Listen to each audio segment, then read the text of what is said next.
state. So we have a number of solutions like wind, solar, energy efficiency, and conservation that can break us from this dependence from this dirty energy like coal.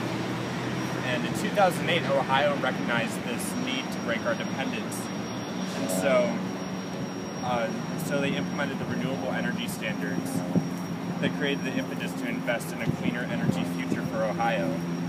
Now, 3 years later, 3 of our 4 energy companies are over-compliant with these standards.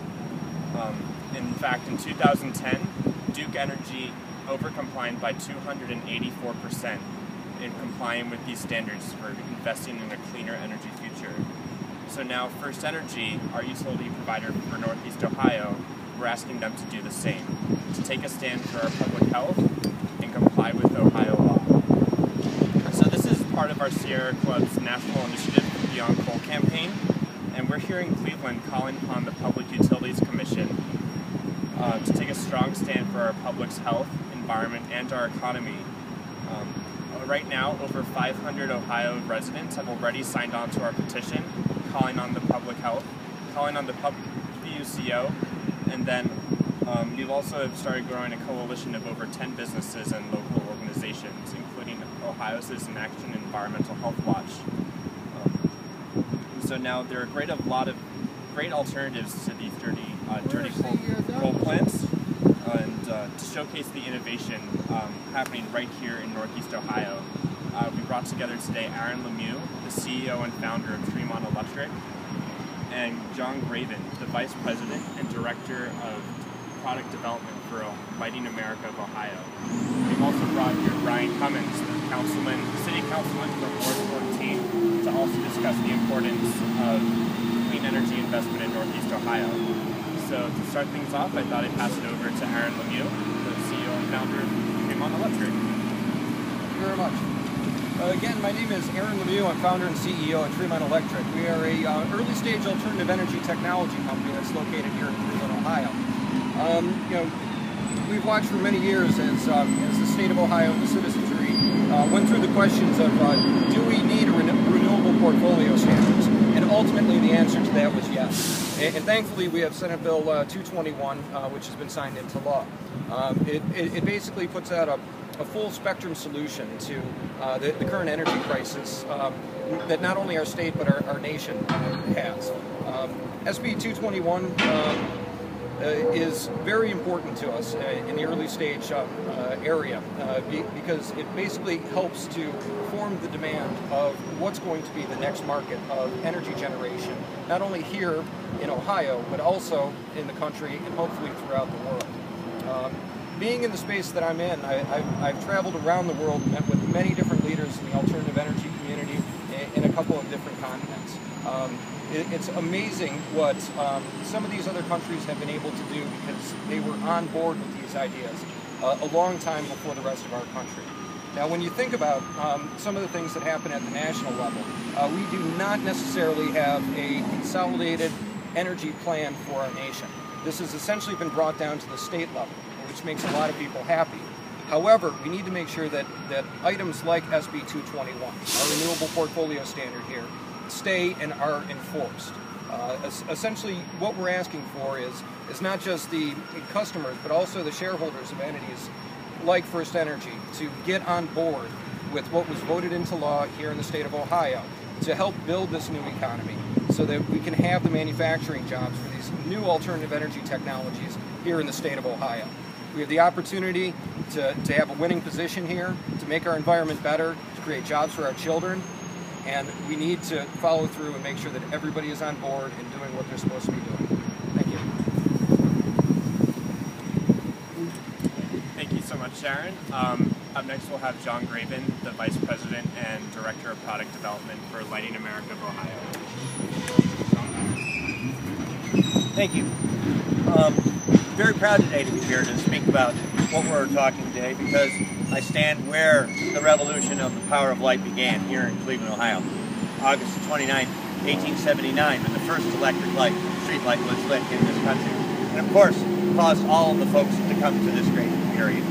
So we believe in the use of extreme, efficient, solid-state lighting design which brings huge benefits to the end user, not only in terms of cost savings, but now the lighting system is intelligent and can integrate into smart grids, both utility-based and internet-based, where granular sensor networks give us real-time feedback as end users and literally put the power of light right at our fingertips on our smartphones and computers.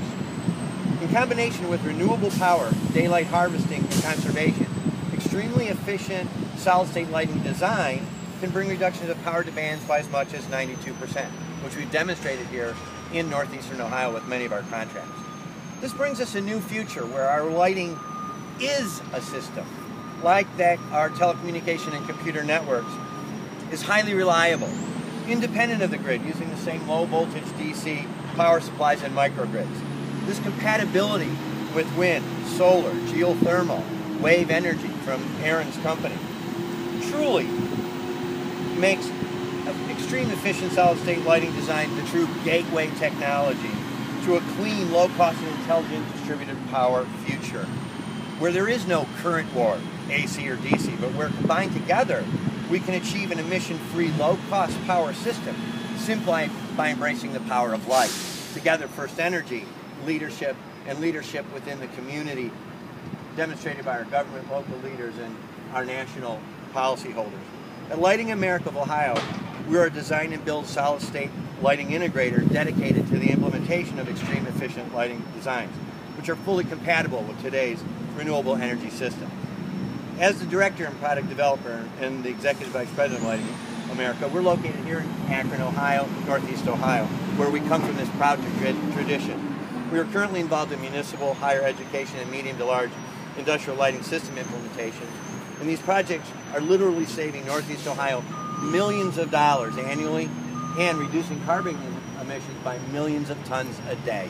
We're very proud of being from the greatest location in the nation. Thank you. Thank you so much, John. And up next, we'll finally have City Councilman Brian Cummins. I'm really pleased to be here today to support particularly the Sierra Club's Beyond Coal campaign and really asking the Public Utilities Commission of Ohio to step up and enforce the laws and the regulations that their mission entitles them to do. In particular, the issue relative to renewable energy and efficiency standards that they should be holding utilities accountable for is a real important part of really making the playing field level for these alternative energy concepts that you've heard discussed today.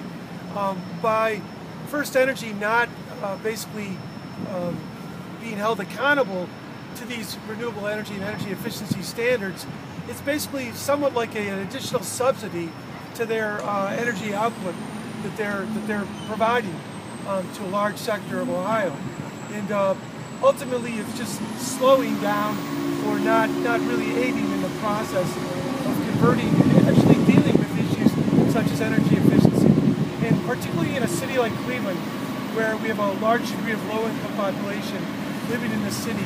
Energy efficiency issues can be extremely helpful in terms of reducing costs for energy and also changing the culture in terms of people understanding what they can do in their own homes to reduce their energy costs and really move to a more energy efficient and hopefully more renewable energy types of sources of power. So I would just ask people to join the Sierra Clubs and other partners Beyond Coal campaign, and to write and to call the commissioners at the Public Utilities Commission of Ohio to let them know that we need to demand that they hold First Energy accountable for the lack of their compliance with the regulations when it comes to renewable energies and energy efficiency. Why do you think that First Energy has been so slow? Why? What is your take on that? Well, I think, as the Beyond Coal campaign's title suggests, coal has been a very cheap source of fuel for the energy plants. We receive the vast majority of our power from coal plants. But even though on a national level we've been slow to address the issues such as cap and trade and other potential incentives for renewable energies, as been discussed at the state level, we have made some inroads, as was mentioned in the Senate bill, to try to require this move this focus on energy efficiency.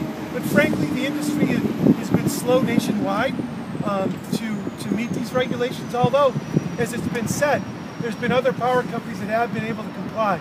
And we're asking the P.U.C.O. to really get strong on their enforcement of First Energy. So thank you so much.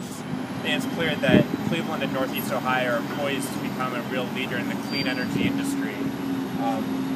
With Ohio's energy standards in place, it's now time for the Public Utilities Commission to take a strong stand for our public health, our environment, and as our three speakers have shown, our economy, and hold First Energy accountable for investing in our clean energy and energy efficiency. So thank you guys so much for coming. At this time, you're more than welcome to questions or